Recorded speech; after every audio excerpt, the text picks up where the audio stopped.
Voici les pires relations de Bart Simpson. La passion selon Bart. L'épisode commence quand les Simpsons roulent à toute vitesse sur l'autoroute, poursuivis par un hélicoptère arborant le logo des Jeux Olympiques. Homer tient dans la main la flamme olympique qu'il refuse de rendre parce qu'il est agacé par le fait que les Jeux Olympiques remplacent ses émissions préférées à la télévision. Marge, exaspérée qu'Homer vole la flamme olympique tous les 4 ans, finit par jeter la torche dans l'hélicoptère, provoquant un accident. Dans un élan d'ennui soudain, Homer repère une kermesse et les Simpsons s'y arrêtent. C'est une kermesse organisée par l'école privée de Springfield, un établissement prestigieux qui fait forte impression sur toute la famille, surtout Lisa, émerveillée par les équipements scientifiques qui dernier cri. Elle s'arrête même à la vitre d'une des classes de sciences pour observer leur équipement avec le principal Skinner, mais celui-ci casse la vitre et vole plein d'équipements pour son école. Lisa est choquée, mais elle aide quand même à prendre des objets. Homer, lui, s'amuse dans un château gonflable, mais il est trop lourd et il le crève avant de s'en aller. Pendant que chacun explore les lieux, Bart s'amuse au stand d'auto-tamponneuse, mais il est vite frustré. Les enfants ici roulent lentement sans chercher à se rentrer dedans. Bart, fidèle à son esprit rebelle, fonce sur un garçon blond à lunettes et le met KO, déclenchant même un airbag. Une ambulance auto-tamponneuse arrive alors et emporte le garçon. Un peu plus loin, Bart aperçoit 3 garçons en train de maltraiter une fillette blonde en lui lançant son cartable comme un ballon. Elle supplie qu'on le lui rende, mais les garçons rient d'elle. Soudain, Bart intervient, tire des projectiles avec son lance-pierre et sauve la fillette. Elle s'appelle Greta et ils font les présentations. Elle est touchée par le courage de Bart et le remercie, visiblement admirative. Un lien naît instantanément entre eux, Greta est polie, douce et impressionnée, Bart lui joue les héros sans s'en rendre compte. Juste après ce sauvetage, on découvre un détail crucial. Greta est la fille de Rainier Volcastle, le célèbre acteur de films d'action. Il vient la chercher et invite Bart à venir chez eux. Bart, les yeux brillants, accepte. Chez les Wolfcastle, Bart découvre un monde luxueux et absurde. Greta lui montre sa chambre remplie d'accessoires de films géants comme un compte-tiges de plusieurs mètres. Il est impressionné, joue avec et trouve ça génial. Greta lui demande à quoi ressemble sa maison. Bart ment à moitié, prétendant que son matelas est bourré de foin. Greta rit. Elle est charmée par son humour et sa décontraction. Il passe ensuite au salon où il regarde un épisode d'Itchy et Scratchy en DVD, puis les commentaires du tournage. Greta profite du moment pour s'approcher physiquement de Bart sur le canapé, dans un geste discret mais évident. Quelques jours plus tard, les Wolfcastle sont invités à dîner chez les Simpsons.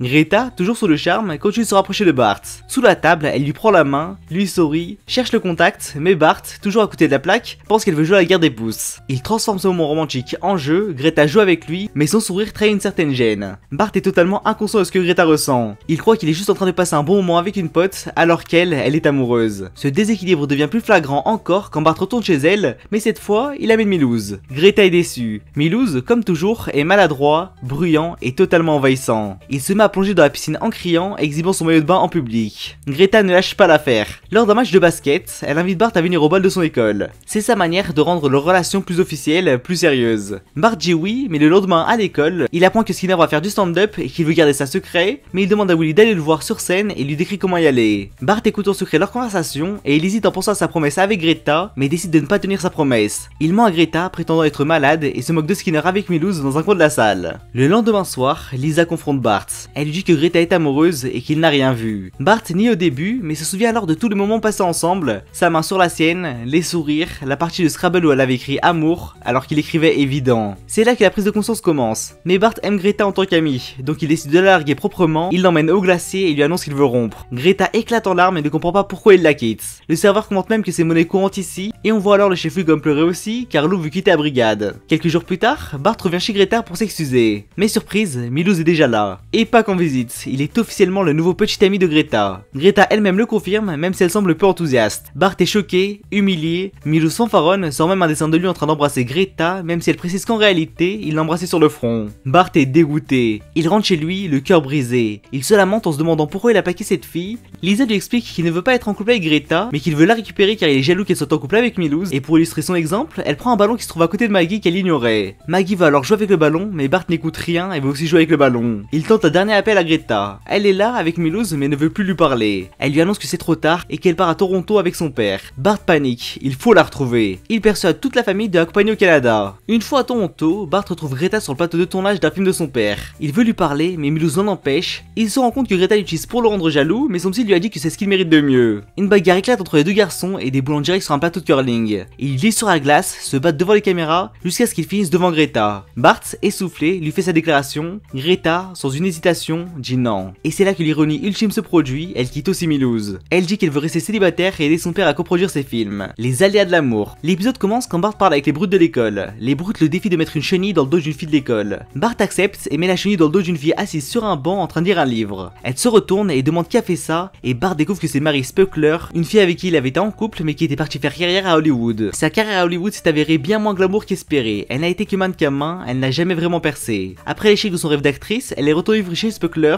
Pour Bart, c'est une occasion rêvée de reprendre là où il s'est arrêté. Mais les brutes de l'école le regardent et se moquent de lui. Bart chuchote à Mary qu'il est heureux de la revoir et lui demande s'il peut la pousser dans la boue pour se faire bien voir par ses potes. Elle accepte et c'est ce qu'il fait. Les deux entament une relation amoureuse qui ne tarde pas à se dégrader. Dès les premiers jours, Bart se laisse happer par son comportement habituel. Au lieu de passer du temps avec Mary, il replonge dans ses jeux vidéo. Il l'invite chez lui mais passe des heures sur sa console pendant qu'elle s'ennuie. Elle décide de lui parler, de créer des moments, mais Bart n'écoute qu'à moitié, à peine distrait de ses combats pixelisés. Lisa, toujours lucide, voit les signes avant Bart. Elle le met en garde, ne la prend pas pour acquise. Mais Bart n'écoute pas, il croit que tout roule, que Mary est de retour dans sa vie et que ça lui suffit. Plus tard, Mary invite Bart à manger chez elle. Après avoir mangé, elle l'emmène dans sa chambre pour lui chanter une chanson qu'elle lui a écrite. Bart l'écoute, mais dès que la chanson commence, il jongle avec des cochons et ne l'écoute pas. Mary se fâche car elle compte chanter cette chanson à un concours de talent plouc. Bart arrive à rattraper le coup en encourageant Mary. La finale du concours de talent a lieu, mais Mary la perd. Tout le monde s'en va, sauf Mary et Bart. Mary demande à Bart de la rassurer, mais il n'a aucune idée de quoi dire. Lisa essaie quand même de lui chuter des conseils à l'oreille, mais ça ne marche pas. Mary est triste jusqu'au moment où un chercheur de talent vient à sa rencontre. Il lui explique qu'il l'a vu chanter, qu'il a vu du talent en elle et veut lui parler. Il lui présente même son fils. Mary se retourne vers Bart et lui demande de l'accompagner. Elle a besoin de lui. Mais Bart a la flemme, ça fait 3 heures qu'il écoute de la musique et il n'a pas l'habitude donc il refuse. Mais cette fois-ci, Mary est déçue. Elle ne sourit plus et lui dit que tout va bien quand même. Bart vit sa vie mais il ne peut s'empêcher de se dire que Mary va le larguer. Et ce n'est pas qu'une impression, leur relation bat de l'aile et quand ils vont au cinéma, les deux dorment pendant la séance. Un soir, Mary et Bart sont assis sur un banc sur une colline. Mary lui demande qu'il fasse une pause. Bart, d'abord choqué, accepte sans comprendre. Mais peu après, quand ils se font un câlin et que Mary lui tape plusieurs fois dans le dos, il comprend que cette pause n'est pas un simple éloignement temporaire. Mary le quitte. Bart tente de rattraper le coup, mais c'est trop tard. Mary, bien qu'affectée, ne veut plus être en couple avec lui. Elle s'épanouit dans cette nouvelle dynamique, loin de l'inertie affective de Bart. Ce dernier, blessé dans son ego, rentre chez lui quand il surprend ses parents en pleine dispute. Marge reproche à Homer son manque d'écoute, son comportement égoïste. Bart, intervenant de manière maladroite, prend le parti de son père. Il déclare haut et fort que les femmes ne disent jamais ce qu'elles pensent et que les hommes sont condamnés à deviner. Cette phrase allume la mèche. Marge, furieuse, décide de mettre Homer à la porte et Bart, complice dans les respects, est expulsé avec lui. C'est un tournant inattendu. Père et fils, tous deux rejetés par les femmes de leur vie, se retrouvent à vivre ensemble dans un hôtel miteux nommé les Brockwood Apartments, peuplé exclusivement de maris expulsés de leur domicile. L'endroit est lugubre mais il a une ambiance de solidarité masculine. Bart et Homer s'installent dans cette nouvelle routine. Au début, c'est presque amusant. Ils commandent des pizzas, regardent ce qu'ils veulent à la télé, vivent libres. Mais très vite, l'ennui les rattrape. Les pizzas n'ont plus de goût, l'appartement pue, les voisins sont déprimants, le cœur n'y est plus. Homer et Bart, chacun à leur manière, comprennent qu'ils ont gâché leur relation pour des raisons futiles. Avec les autres hommes du bâtiment, ils trouvent un drôle de passe-temps. Regarder des comédies romantiques britanniques. Ce qui commence comme une moquerie devient un vrai moment d'introspection. Les hommes, y compris Bart, commencent à se dire « et si on essayait ça ?» Ils organisent alors une soirée pour reconquérir leurs femmes. Tous ensemble, ils invitent leurs compagnes à venir les voir. Et là, dans un moment solennel, ils chantent une chanson inspirée de l'Ode à la joie, mais réécrite comme une déclaration d'amour collective. La chanson fonctionne. Plusieurs femmes sont émues, les couples se reforment peu à peu, les pardons s'échangent. Tout le monde semble conquis, tout le monde, sauf Mary. Elle reste de marbre. Bart la regarde avec un mélange d'espoir et de panique. Elle lui dit calmement que leur relation ne pourra jamais fonctionner et qu'elle est en couple avec le fils du chercheur de talent. Plus tard, on retrouve Bart,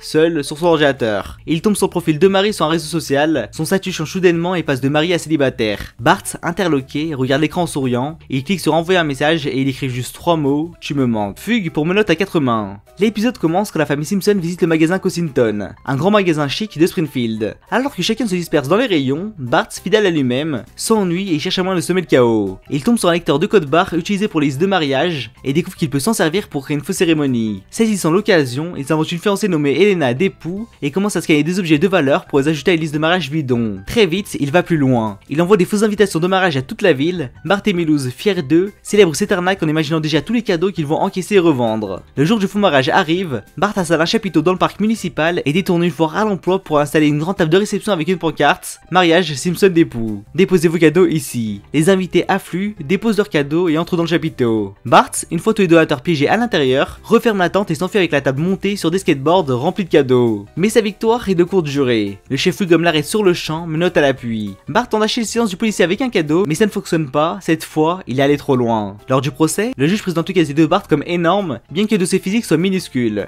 Il explique qu'en réalité, les actes de Bart remplissent 3 chambres fortes entières des services de criminalité. Résultat, Bart est condamné à 6 mois dans la maison de correction de Springfield. Même si tentative pour balancer Homer n'atténue pas la sentence. Ce moment est un tournant, on sent que Bart ne contrôle plus rien, qu'il est dépassé par sa propre farce. Dans la prison, Bart est immédiatement confronté à la réalité de la détention juvénile. Il remet ses effets personnels, un lance-pierre, des cartes de baseball Paul un dessin de Proudzilla, ce qui montre à quel point il reste, malgré tout, un enfant pris dans un monde de violence. Il tente de s'adapter, mais l'environnement est brutal. Des enfants s'agressent dans la cour, certains s'enterrent vivants, d'autres échangent des coups en riant. Bart veut éviter les ennuis, mais tout ici semble conçu pour l'humilier. C'est alors qu'il fait la connaissance de Gina, une fille violente et imprévisible du quartier des filles. Lorsqu'il essaie de lui parler à travers le grillage, elle lui colle des élastiques en guise de menottes, le menace avec un couteau caché dans ses cheveux, et lui déchire l'uniforme. Bart, au bord des larmes, fuit. Un peu plus tard, Homer décide de s'introduire dans la prison comme gardien pour veiller sur son fils. Il intervient dans la cantine pour le protéger, ce qui calme temporairement les autres détenus. Bart est soulagé, croyant qu'il est désormais en sécurité, mais dès qu'Homer finit son service et repart en lui disant je t'aime, Bart se retrouve à nouveau seul, entouré de garçons prêts à lui faire payer ses faiblesses. La suite s'enchaîne lors d'un bal organisé à la maison de correction. Les détenus doivent danser ensemble, chacun étant attaché à un partenaire via des menottes. Bart est lié à Gina qui impose immédiatement des règles très strictes. Pas de contact, pas de regard, pas de compliments. Bart tente de garder le silence, mais Gina lui donne un violent coup dans les parties, et là, Gina dévoile sa vraie nature. Pendant que tout le monde danse, elle élabore un plan d'évasion. En observant la salle, elle repère un système qui tient la boule à facettes au plafond. Elle coupe la corde, déclenche une distraction, et se fait propulser avec Bart par la fenêtre ouverte de la mezzanine grâce à un système de poulies. Une fois à l'extérieur, les deux enfants sont toujours attachés l'un à l'autre. Bart panique. Il n'a que 2 semaines de détention restantes. Il ne veut pas aggraver sa situation. Mais Gina ne l'écoute pas et l'entraîne dans la forêt. Elle le fait taire avec une pomme de pain dans la bouche, menaçant même de lui enfoncer la prochaine dans un endroit bien plus douloureux. Pendant leur fuite, Gina continue de jouer à la comédie pour se faire passer pour la victime, expliquant à Bart qu'elle pourrait pleurer et le faire accuser de tout. Elle pleure à volonté, expliquant que Bart l'a forcé à s'évader et qu'il lui a dit qu'elle était grosse, et ainsi de suite. Bart est choqué, mais impuissant. Il réalise à quel point cette fille peut le piéger à tout moment. Il s'arrête près d'un rocher pour dormir. Bart lui demande pourquoi elle est en prison, pensant qu'elle a volé un bandana. Gina répond qu'elle a poussé Blanche-Neige du haut d'un balcon à Disneyland.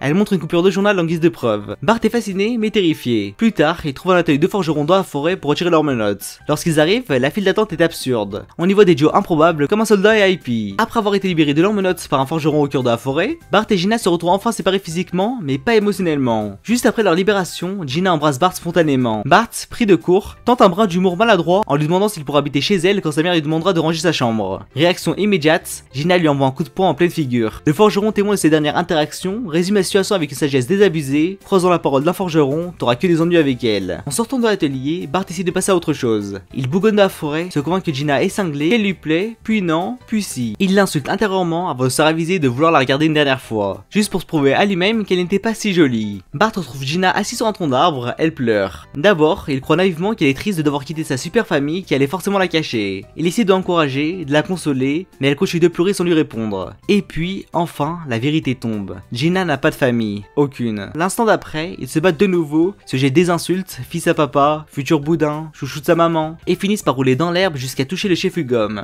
Pris sur le fait, ils sont arrêtés sans même une tentative de fuite. Dans la scène suivante, les Simpsons retrouvent Bart. Marge, soulagée, l'embrasse tendrement. Homer, lui, tente une phrase rassurante à sa manière. On se fiche de ce que les autres disent, il n'y a aucune honte à être capturé vivant. Hugom rajoute une couche bien sombre en expliquant que Bart va sortir de prison transformé, avec des tatouages et des muscles de culturiste, ce qui selon lui est ridicule. Gina, en retrait, observe cette scène familiale. Quelque chose se passe en elle. Elle regarde Bart entouré par une famille aimante, un cercle chaud, stable, même un peu débile, mais qui existe. Elle n'a rien. Gina décide d'endosser la responsabilité de l'évasion. Elle dit au policier que c'était son idée, qu'elle a tout manigancé. Grâce à ce geste, Bart est libéré et Gina retourne en détention. Plus tard, Gina est reconduite dans sa cellule par le directeur de la maison de correction. Elle est morose, blasée, résignée. Elle lance une réplique cinglante sur le fait qu'elle ne pourra même pas aller aux toilettes sans être observée. Mais en entrant dans la cellule, surprise. Toute la famille Simpson est là, autour d'une table. La cellule est décorée de guirlandes mexicaines. Homer porte un sombrero, Marge sert des tacos, Lisa sourit, Bart lui prend la main. Marge lui propose un dîner et Homer la remercie d'avoir montré la vraie signification de Noël. La petite amie de Bart. L'épisode commence quand Bart et Lisa jouent au cowboy et aux Indiens dans un jardin public, incarnant respectivement dans son slip sous la lune et qui pense trop. Autour d'eux, les enfants plongent à fond dans ce jeu d'époque, évoquant même les couvertures infestées de poux de nos autochtones. Milhouse finit par casser l'ambiance avec ses dés et comme souvent, Nelson débarque avec un flingue futuriste, tirant dans tous les sens en criant que les archives de l'époque sont bouffées au mythe. Bref, le jeu vire au chaos jusqu'à ce que la cloche de l'église sonne, forçant tout le monde à rentrer pour la messe dominicale. Marge rappelle à Bart que l'église enseigne les valeurs morales et l'amour de son prochain, mais Bart n'est pas du tout convaincu. Pour lui, la messe, c'est surtout l'ennui assuré, et ce sentiment se confirme dès qu'il s'assoit. Le révérend Lovejoy entame une lecture sanglante sur les Aramites, leur épée de feu et les orbites transpercées. Rien de bien fun pour les enfants. Bart, pour tuer le temps, sort une poupée aux longs cheveux bleus et se met à chanter « Je suis un vrai mec », au grand désespoir de Marge. Mais tout change quand le révérend annonce que sa fille Jessica, revenue d'un pensionnat, va relire le passage biblique. Bart lève à peine les yeux, puis la voit, et là, c'est le choc. Jessica est belle, charismatique, mystérieuse. Bart tombe immédiatement amoureux, son expression s'illumine, il murmure « Waouh, Dieu existe ». À la sortie de la messe, Bart est clairement chamboulé. Il n'a jamais ressenti ça pour une fille. Il l'approche maladroitement, tentant de se montrer spirituel en parlant de la plausibilité des paroles de Dieu. Une phrase qu'il n'a clairement jamais dit de sa vie. Mais Jessica Jessica l'appelle Art, signe qu'elle l'écoute même pas vraiment. Elle s'éloigne, le laissant figé. Bart est dévasté, et plus tard, dans sa chambre, il confie à Lisa que Jessica l'a rejeté. Lisa, réaliste, lui explique qu'ils sont trop différents, mais elle a la fille sage du pasteur, lui le garçon de course du diable. Mais Bart s'obstine. Il retourne au catéchisme, à l'endroit d'où il avait été exclu. Il supplie l'institutrice de le réintégrer. Malgré le traumatisme qu'il a causé, même le hamster se planque, elle accepte au nom du pardon chrétien. Bart fait tout pour jouer le garçon modèle. Il s'assit près de Jessica, commente la pertinence des enseignements, et résiste même à la tentation de balancer une pierre dans les fesses de l'institutrice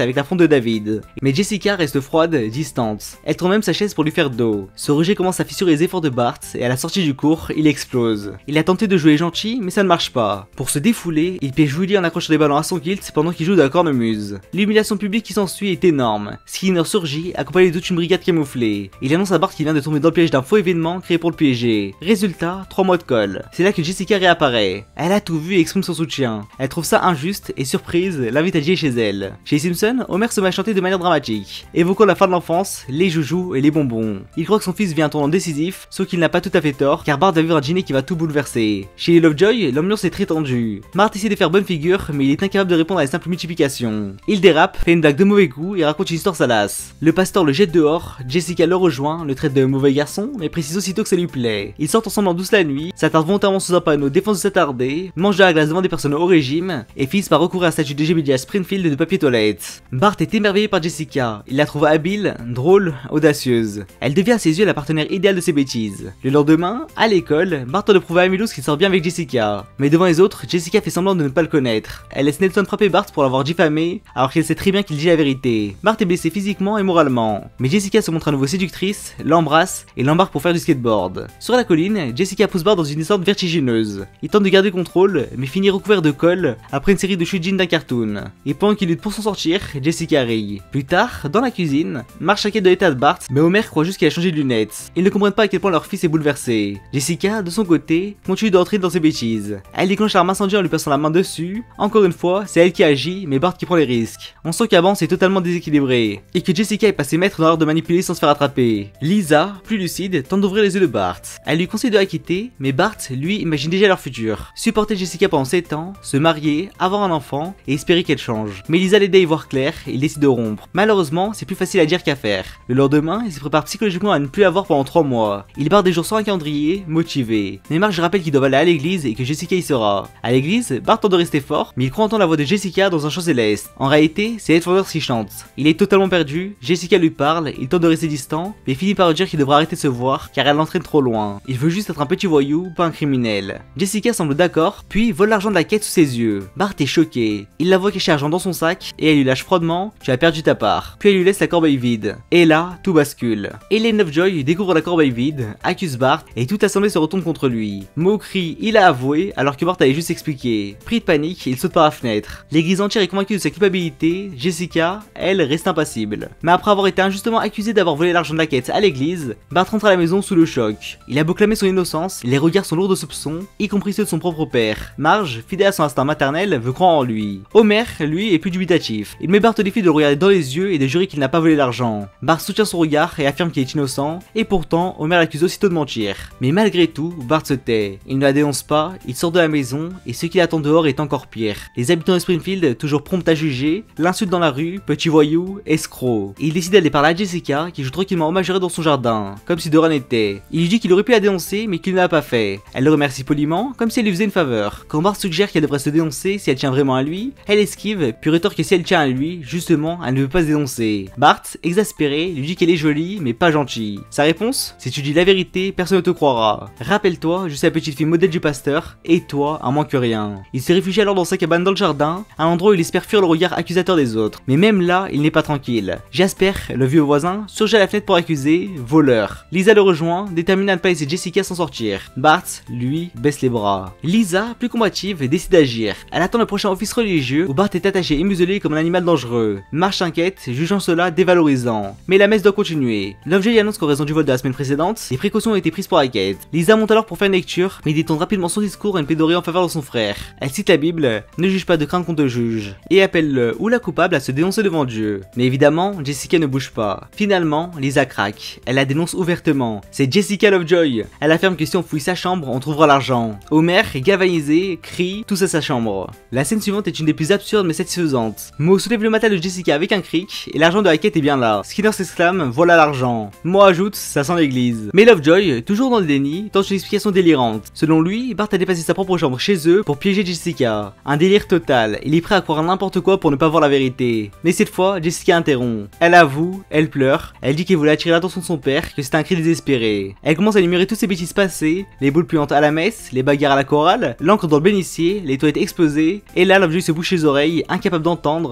répétant un cantique chrétien pour s'enfuir dans le déni. Marge réclame des excuses pour son fils, et cette fois les habitants de Springfield obéissent. Ils s'excusent en chœur, Bart, enfin, est blanchi. Le bon, le triste et la camée. L'épisode commence quand Bart et Milhouse mettent à exécution une blague géante à l'école élémentaire. Ils ont soigneusement dévissé toutes les vis des meubles, équipements et structures du bâtiment. Résultat, dès la première sonnerie, tout s'écroule littéralement. Les chaises, les pupitres, les étagères, même les tableaux tombent en ruine. Dans le réfectoire, Ralph tente de manger un sandwich au fromage, mais celui-ci se désintègre dans ses mains. C'est un carnage absolu, et Bart contemple son œuvre avec fierté depuis l'extérieur. Même Willy, le concierge, reçoit le mot ZZZ en métal sur la tête, comme s'il dormait, après avoir été assommé par la lettre du nom de l'école. Mais la farce a des conséquences, Milhouse se fait attraper par Skinner. Et pour sauver son ami, Bart laisse porter le chapeau. Skinner tente de soutirer le nom de son complice avec des menaces, allant jusqu'à évoquer l'exclusion temporaire. Mais Milhouse tient bon. Pourtant, quand Skinner mentionne le taco du mercredi, Milhouse hésite. Pourtant, dans un moment de loyauté touchante, il résiste et se laisse exclure. Bart, témoin de la scène, reste silencieux et ému et coupable. Alors que Milhouse est ramené chez lui par Willy, il croise Bart dans le couloir et lui fait des signes codés. Plus tard, Bart vient lui rendre visite et Milhouse, enfermé, lui confie qu'il passe ses journées à entendre son père crier contre la bourse. Même là, il lui reste fidèle. Bart promet de venir le voir tous les jours. Une promesse de gamin, mais qui sonne sincère. Mais dès la scène suivante, Bart est dans la voiture d'Homer,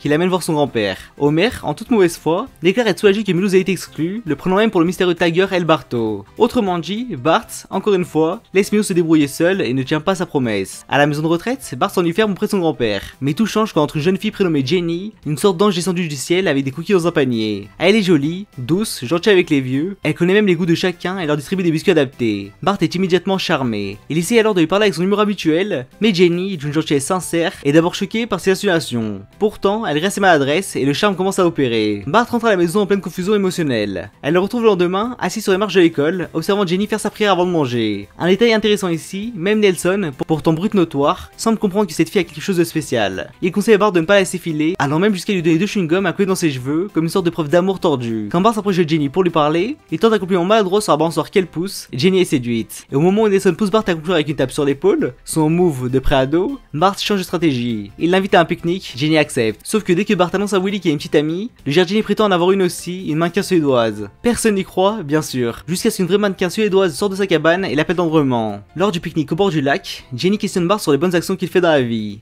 Bart, embarrassé, improvise une réponse. Il prétend aider un handicapé mental, en désignant Homer qui se promène justement à proximité. Homer, fidèle à lui-même, joue sans le savoir le rôle à merveille en se battant avec son propre reflet dans l'eau, croyant que c'est un agresseur. Jenny, naïve, semble touchée par cette bonté. Ensuite, alors qu'ils sont dans barque, ils aperçoivent Jimbo, Dolph et Kearney en train de maltraiter un caneton. Jenny est choquée et supplie Bart d'intervenir. Bart saute à l'eau pour jouer les héros, puis s'arrête net. Mais qu'est-ce que je suis en train de faire? On le sent tiraillé, en panique. Mais un regard vers Jenny, éclairé comme une apparition céleste, lui fait reprendre courage. Il continue sa nage vers la rive. Bart demande au voyou de lâcher le caneton et avoue qu'il essaie juste d'impressionner une fille. Malheureusement pour lui, une autre fille nommée Shona assiste à la scène. Autrement dit, Bart ne pourra pas s'en sortir indemne. Il se fait passer à tabac et Jenny vient le retrouver inconscient au sol, les jambes mordues par les canetons, elle le trouve magnifique. Par la suite, il multiplie les efforts pour rester dans son rôle. Il aide Marge à faire la vaisselle et demande même à sa mère de gérer à Jenny qui est ce genre de garçon modèle. Marge, mi-tendue, mi-émue, accepte de jouer le jeu. Lisa, quant à elle, entre dans une phase sombre de son propre arc. Jenny est ensuite invitée à dîner chez les Simpsons. Tout semble se passer à merveille, mais elle découvre qu'Homer, le prétendu handicapé que Bart disait aider, est en fait son père. Elle commence à douter, puis elle s'interroge sur la normalité de la famille, et Lisa, complètement défoncée à l'antidépresseur expérimental, voit tout le monde à l'idée de Smiley. Jenny reste polie, mais on sent qu'elle commence à percevoir l'étrangeté de l'univers dans lequel Bart évolue. C'est alors que la situation bascule. La seule être retentie plusieurs fois, c'est Milhouse. Trempé, furieux, il reproche à Bart de ne pas être venu le voir, malgré sa promesse. Il comprend rapidement que Jenny est à cause de cet abandon. Quand il frotte ses lunettes embuées et découvre qu'il se gêne la main, c'est un véritable crève-cœur. Il entre, balance des jurons, met Bart dans une position embarrassante et menace de révéler toute la vérité. À l'église, lors du vent de gâteau, la tension monte encore. Milhouse nargue Bart avec une série de sous-entendus bibliques, pendant que Jenny, toujours naïve, pense que tout est normal. Puis vient un moment symbolique. Bart voit un biscuit à l'effigie de Milhouse, comme une projection de sa culpabilité. Il hurle en voit valser le plat, clairement il est sur le point de craquer. Lisa, quant à elle, est toujours sous antidépresseur. Elle continue de voir des smileys partout. Mais quand elle est sur le point d'embrasser un ventilateur, Marge est horrifiée et lui enlève ses médicaments. Bart emmène Jenny au port de Springfield. Il veut être à l'abri de Milhouse et c'est sous-entendu sur la vraie nature de Bart. Sauf que Milhouse est là et cette fois-ci il veut révéler la vérité. Il montre à Jenny que le dauphin de l'aquarium est effrayé par Bart et en même temps, c'est normal, il l'a fait nager dans du 7-up. Bart ne supporte plus la pression et décide d'avouer la vérité à Jenny. Oui, il a menti sur sa vraie nature, il n'était pas un gentil garçon, mais depuis qu'il la connaît, il est devenu bon. Jenny est horrifiée, ça voudrait dire que toute leur relation est basée sur un mensonge. Elle réfléchit, on pense qu'elle va le pardonner, mais non, elle le plaque. Dans la scène suivante, Bart pleure et dit à Marge et Homer que Jenny a plaqué. Homer essaie de le rassurer, Bart aura toujours sa famille, mais ça empire la situation. Bart pleure et Homer pleure aussi. Bart va noyer sa peine au supermarché d'Apu en buvant des granitas quand Lisa vient lui parler. Son aventure avec les antidépresseurs lui a appris une leçon. On ne peut pas se complaire dans le désespoir.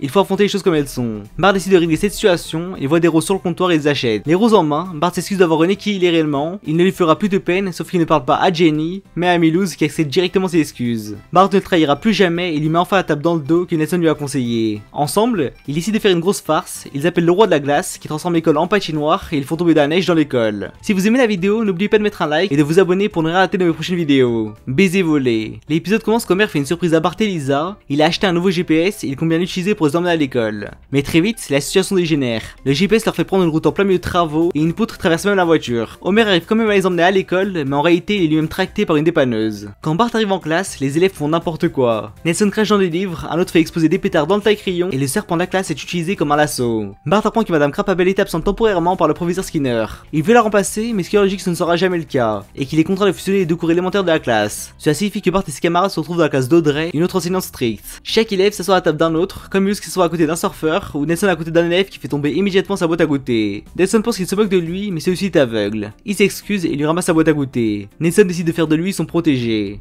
Bart, quant à lui, rencontre une nouvelle élève prénommée Nikki. Elle est mystérieuse, distante, et dès le départ, elle établit une frontière physique claire entre eux avec un rouleau de pâte fruitée pour délimiter leur espace sur la table. Bart, fidèle à lui-même, tente de briser la glace avec des pets d'aisselle et de l'humour enfantin. Mais Nikki n'est pas une fille comme les autres. Elle lit des romans de vampires et semble fascinée par l'étrange. Lorsque Bart se moque gentiment de son livre, il dessine un vampire armé d'un fusil qui tient une tête extraterrestre, ce qui fait sourire Nikki. Il lui propose de lui dessiner des tatouages sur le bras et elle accepte. Bart apprécie tellement Nikki qu'il en parle à Homer et lui demande des conseils. Sauf qu'en réalité, il parle à des fausses jambes qu'Homer avait mis sous la voiture pour faire semblant de travailler tandis qu'il mangeait de la glace. Mais quand Marge le surprend à manger de la glace, il se réfugie sous la voiture, même si on dirait qu'il y a deux Homer sous celle-ci, et dit à Bart de demander des conseils à Grand-Père Simpson. Bart veut savoir s'il plaît à Nikki, mais ne sait pas comment faire. Grand-Père lui donne alors un conseil pour être certain de plaire à une fille, lui voler un baiser. Ça a déjà marché pour lui plein de fois, même s'il en a plus aucun souvenir. Plus tard, dans la cour de récré, Bart observe Nikki sur son skate. Il est impressionné, elle manie la planche comme une pro. En voyant ça, il décide d'aller dans une course de skate acrobatique à travers toute la cour de l'école. Les deux enfants font des figures, sautent par-dessus les obstacles, glissent sous des tables et finissent ensemble au sommet d'un toboggan. Nikki lui demande « Alors, qu'est-ce qu'on fait maintenant ?» Et là, Bart reprend son conseil de son grand-père. Bart embrasse Nikki, elle hurle, outrée. C'était son premier baiser et il sera toujours associé à ce moment gênant. Le choc est tel qu'elle le crie haut et fort tandis que Bart glisse lentement le long de la rampe, humilié. Le baiser déclenche une réaction en chaîne. Le principal Skinner convoque Homer et Marge pour parler de la situation car les parents de Nikki, deux figures importantes de la justice, une avocate et un procureur, menacent l'école d'un procès si aucune mesure n'est prise. Skinner,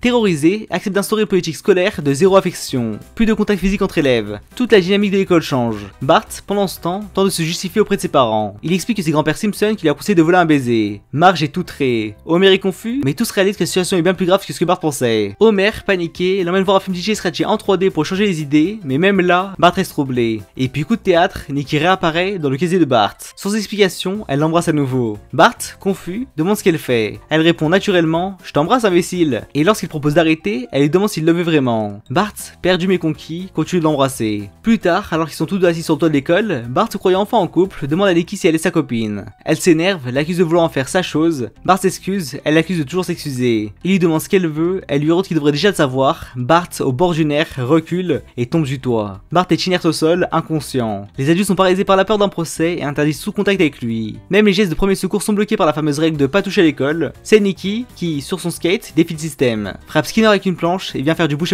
à Bart. Le moment est parodié en superposant des baisers de cinéma culte, allant de Spider-Man à la Belle et le Clochard, en passant par Alien. Bart se réveille, sauvé par celle-là même qui l'avait accusé. La politique d'interdiction est ensuite levée et les enfants peuvent de nouveau se toucher. Bart retrouve alors Nikki pour la remercier de lui avoir sauvé la vie. Mais Nikki, fidèle à elle-même, refuse toute attache. Elle demande à faire comme si rien ne s'était passé, refuse de reconnaître qu'elle l'aime et s'éloigne en le laissant paumer. Mais Nikki, en partant, lui donne un dernier baiser sur la joue. Et comme pour couronner le tout, Bart reste là, tout seul, et murmure dans un souffle déchirant « Je t'aime ». Futur drama.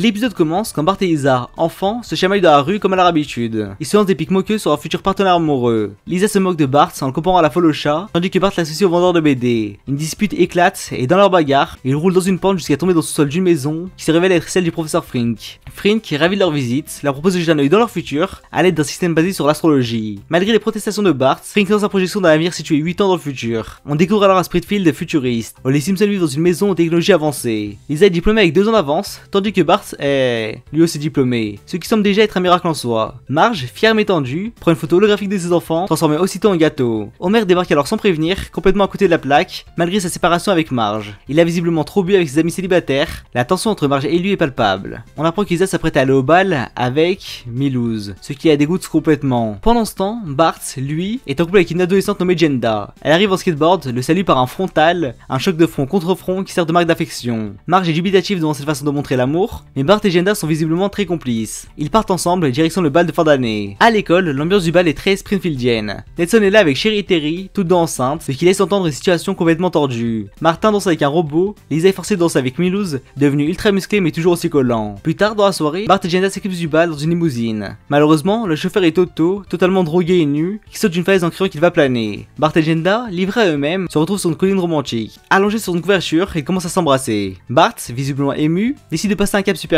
Mais au lieu de proposer une relation physique, il sort une bague. Il la regarde dans les yeux et lui demande « Tu veux être ma femme ?» Jenda, interloquée, prend la bague, puis explique qu'elle ne veut pas s'engager. Elle lui demande s'il sait ce qu'il veut faire de sa vie. Bart lui répond qu'il veut devenir garçon boucher, qu'ils vivront dans une caravane qu'il conduira pendant qu'elle dort, pour ne jamais payer de parking. Il est sincère, touchant, mais aussi complètement à côté de la plaque. Jenda, alors, lui annonce froidement qu'elle s'est lassée de lui, et que ce moment, cette fameuse colline, c'est là qu'elle s'en rend compte. Elle lui rend la bague, l'embrasse sur le front, et s'en va, le laissant à genoux, seul. Pour enfoncer le clou, le chef Wiggum sort des buissons avec ses adjoints, face au Robocop du futur. Voyant Bart seul, il le traite de loser. Wiggum, moqueur mais compatissant, lui offre un morceau de poulet rôti qui sort de son ventre mécanique. Bart, effondré, le mange en silence. De retour chez le professeur Frink, Bart interrompt en simulation et tente d'imaginer d'autres futurs, une invasion extraterrestre, un vice-président Cletus, un mot qui reçoit un email, mais il revient finalement à la timeline principale. On retrouve ensuite Bart dans la maison sous-marine d'Homer. Oui, Homer vit littéralement dans une maison au fond de l'océan. Bart raconte ce qui s'est passé avec Jenda, Homer compatit, mais tente vite de lui changer les idées en lui proposant de draguer d'autres femmes. Il se coiffe avec une perruque, ouvre un sas de décompression et propose de faire un tour en ville. Ils sortent avec un vieil aéroglisseur défectueux et se rendent au bord de Mo. Le bar n'a pas changé malgré les années. Mo a un clone de lui-même derrière le comptoir et les deux se disputent comme un vieux couple schizophrène. C'est là que Bart et Homer s'approchent de deux femmes, Mademoiselle Hoover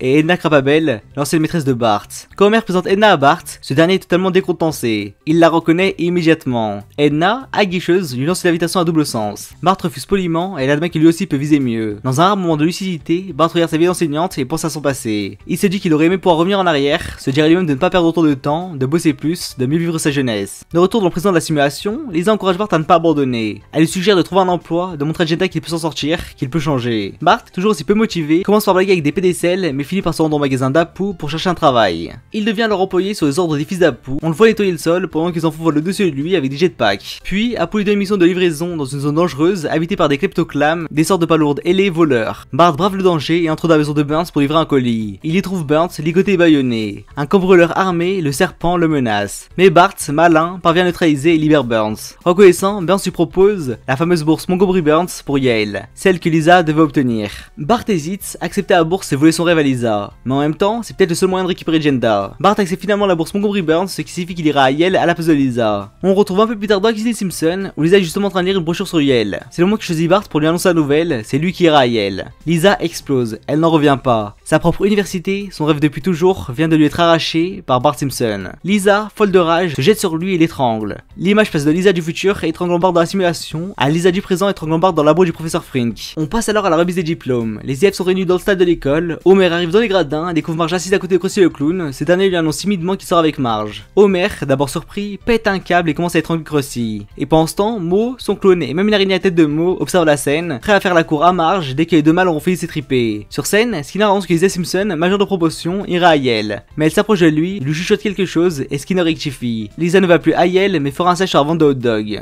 Dans le public, Jenda ne peut s'empêcher de faire le lien. Bart est admis à Yale et soudain, Lisa renonce à y aller. Mais quand Skinner appelle Bart pour récupérer son diplôme, celui-ci refuse et balance un mythique. Vous pouvez vous le mettre où je pense. Skinner, vexé, lui répond qu'il a toujours été un casse-nouille. Une déclaration qui choque tout le public. Lors de la fête post-diplôme organisée dans la maison sous-marine d'Homer, Bart arrive avec Jenda. Il retrouve Nelson qui s'occupe, ou plutôt tente d'échapper à ses multiples enfants ici au Chéri Terry. Nelson s'enfuit littéralement sur le dos d'une tortue en criant « J'arrive papa ». À côté, Milouz est seul en train de pleurer. Il est dévasté par sa rupture avec Lisa. Bart s'approche pour le réconforter. Milouz, brisé, se demande si c'est à cause de ses petits mollets que Lisa a quitté. Bart tente de le remotiver, il lui rappelle que le loser qui était en CM1 et le beau mec qu'il est devenu. Il ajoute que les filles aiment les mecs sensibles. Milouz, requinqué, se met à faire des flexions dans sa sas de décompression en répétant le prénom de Lisa. Pendant ce temps, Bart et Jenda marchent dans les rues de Springfield. Jenda le sent préoccupé. Bart, pensif, admet qu'il pense à Lisa et Milouz. Elle tente de le ramener à l'instant présent avec un baiser, mais Bart aperçoit la vieille maison du professeur Frink. Curieux, il décide d'y entrer. Il trouve le sol abandonné. Bart se connecte à la machine et sélectionne l'avenir de Lisa et Milouz. Ce qu'il voit est désespérant. Ils vivent ensemble, pauvres, dans le noir. Milouz ayant vendu sa moelle pour payer les factures. Lisa parle de s'inscrire en poésie si Milouz est d'accord, ce à quoi Milouz répond non. C'est à goutte de trop pour Bart, il annonce qu'il ne peut pas laisser faire ça et qu'il faut qu'il la sauve. Jenda, furieuse, l'avertit. Si tu me lâches maintenant, ton avenir se fera sans moi. Bart hésite, puis choisit Lisa. On retrouve Lisa et Milouz en train de discuter sur une colline. Milouz tente de la convaincre que c'est pas grave si elle ne va pas à Yale et lui dit qu'elle doit se raccrocher au peu qu'elle a, et ce peu, c'est lui. Il lui demande un bisou, Lisa, résignée, accepte, même si elle doute visiblement. Mais Bart surgit à bord de son aéroglisseur. Il attrape Lisa au dernier moment et l'embarque avec lui. Milouz, furieux, court derrière, mais se coince entre deux arbres à cause de ses larges épaules. Lien et Carl passent par là et en mode mystérieux, déclarent être peut-être des fantômes. Milouz reste bloqué et lance son désespoir dans la nuit. Dans l'aéroglisseur, Bart annonce à Lisa qu'il va lui rendre la bourse. Il admet qu'il ne mérite pas Yale et que c'est elle qui doit y aller. Lisa, surprise, est touchée. Elle lui demande ce qu'il en est de Jenda, mais Bart répond calmement qu'il attendra de trouver une fille qu'il aime pour lui. De retour au présent, le professeur Frink met la simulation sur pause. Il annonce que Bart rencontrera enfin la fille de sa vie à 23 ans, mais qu'il mourra une minute plus tard. Lisa, émue, remercie Bart pour ce qu'il va faire pour elle. Elle l'embrasse sur la joue. Quant aux parents, Frink montre une dernière image. Homer et Marge, à nouveau réunis, sont dans leur maison sous-marine. Ils s'embrassent entourés de méduses lumineuses et d'une baleine à 3 yeux. Les vieux coucous. L'épisode commence quand les Simpsons sont invités à l'anniversaire de Milouz. Mais ce n'est pas une petite fête tranquille dans un jardin comme on aurait pu l'espérer, c'est un méga événement luxueux, débordant de décorations, de structures gonflables, d'animations hors de prix. Et le plus choquant, c'est Kirk, le père de Milouz, qui a organisé tout ça au prix de leur maison. Oui, littéralement. Kirk a vendu la maison pour payer l'anniversaire. Marge et Homer, choqués, réalisent que les anniversaires sont devenus hors de contrôle. Homer décide alors de passer à l'action, mais à la manière d'Homer.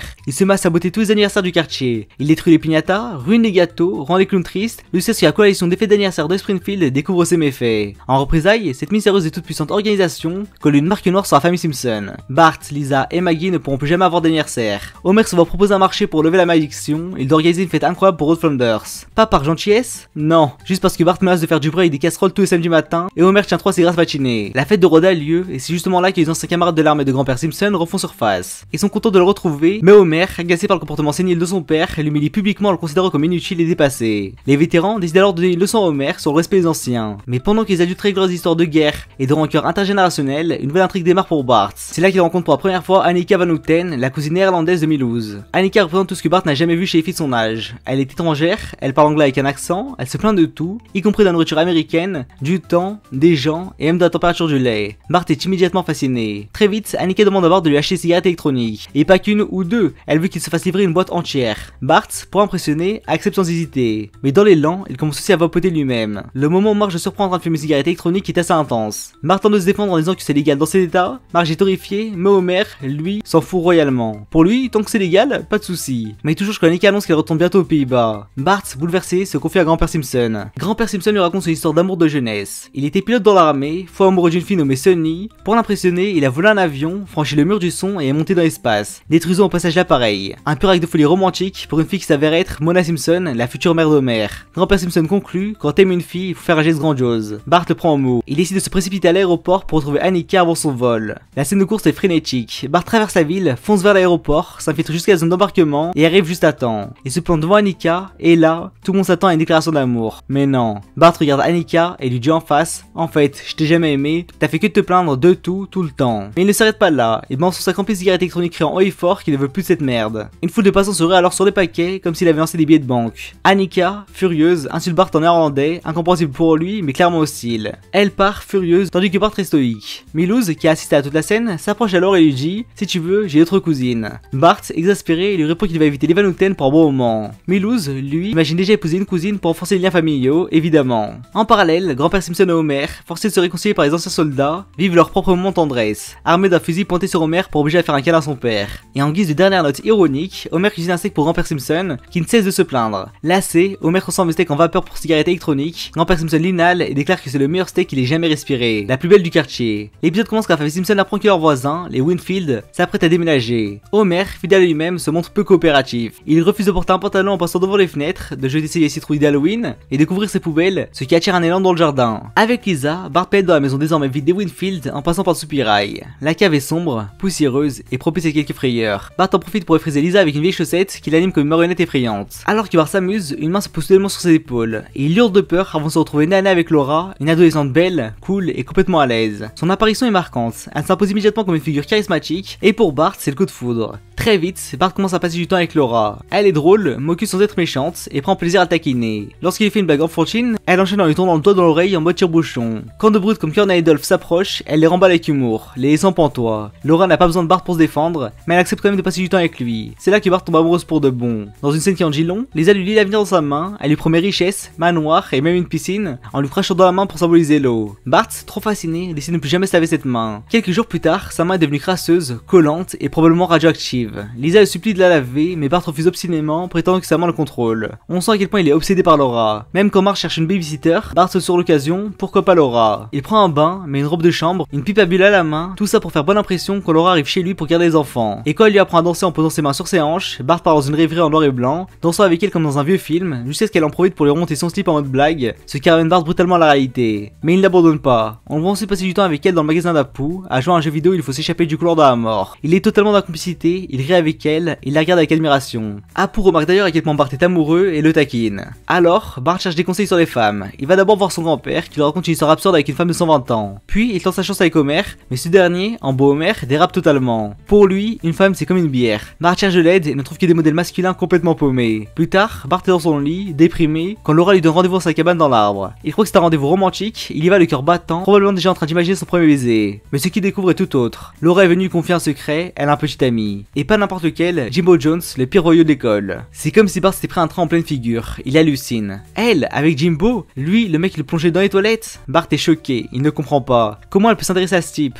Elle explique que Jimbo est un hors-la-loi, un rebelle, et elle a l'air fascinée par son côté bad boy. Alors qu'il regarde Jimbo arriver en mobilette pour embrasser Laura, Bart est furieux. Il crie qu'il va leur montrer qui c'est le gamin. Mais à cet instant, Marge appelle pour lui dire que c'est l'heure de mettre son pyjama. Le lendemain, au petit déjeuner, Bart est silencieux, il rumine, il pose une question détournée à Homer, comme s'il parlait d'un cas hypothétique. Papa, si une fille géniale sortait avec un mec qui ne le mérite pas, tu ferais quoi? Homer, à sa façon romantique et absurde, prend Marge sur ses genoux et répond qu'il l'épouserait. Marge, peu sensible à ses démonstrations, lui fait remarquer qu'elle vient juste de manger des œufs. Laura, de son côté, fait la babysitter et veut que tous les enfants soient couchés avant que Jimbo arrive. Bart, qui traîne encore, ose une dernière remarque. Il demande à Laura ce qu'elle trouve à Jimbo. Et là, sa réponse est assez révélatrice. Elle le trouve beau, rebelle, il vit selon ses propres règles. Laura et Jimbo sont tranquillement installés sur le canapé. Jimbo commence à se faire un peu trop tranquille, il se plaint que son shirt le gratte, puis propose de l'enlever. Laura ne lui dit pas non, il commence à la bécoter, tout content de lui. Bart, planqué dans l'escalier, observe la scène avec rage. Il sent qu'il est temps de passer à l'action. Et là, Bart met en place l'un des plans les plus mémorables de la série, il appelle le bar de Mo se faisant passer pour Jimbo. Il demande à parler à Monsieur Cussonnet. Mo mord à l'hameçon, s'énerve, puis Bart donne volontairement l'adresse de chez lui, 1094 Evergreen Terrace. Mo, enragé, fonce avec un couteau à la main pour se venger. Quelques instants plus tard, Mo arrive en furie, armé, la silhouette se décompose sous la pleine lune. Il fait éruption dans le salon, Jimbo en train de draguer Laura, n'a même pas le temps de réagir. Mo demande qui est Jimbo Jones. Jimbo tente de fanfaronner, mais dès que Mo s'approche de lui avec le couteau, ils font en larmes. Littéralement, il supplie, tremble, pleure, se ridiculise totalement. Mo, voyant que Jimbo est inoffensif, se désintéresse de lui et repart au bar en maugréant. Dans la scène suivante, Laura est debout dans le hall d'entrée, en train de dire à Jimbo qu'il devrait arrêter de se voir. Il n'est pas du tout le mec qu'elle croyait. Jimbo demande s'il peut récupérer son t-shirt, se mouche dedans et s'en va. Laura se tourne alors vers Bart et lui dit qu'il avait raison à ce sujet. Elle ajoute une phrase qui fait virer tous les cœurs d'ados amoureux. Si t'étais juste un peu plus vieux, avec 3 poils au menton, je sortirais avec toi tout de suite. Puis elle embrasse sur la joue. Mo n'en loupe pas une. L'épisode commence quand le professeur de musique de l'école élémentaire de Springfield, Monsieur Largo, est remplacé par une nouvelle enseignante, Mademoiselle Juniper.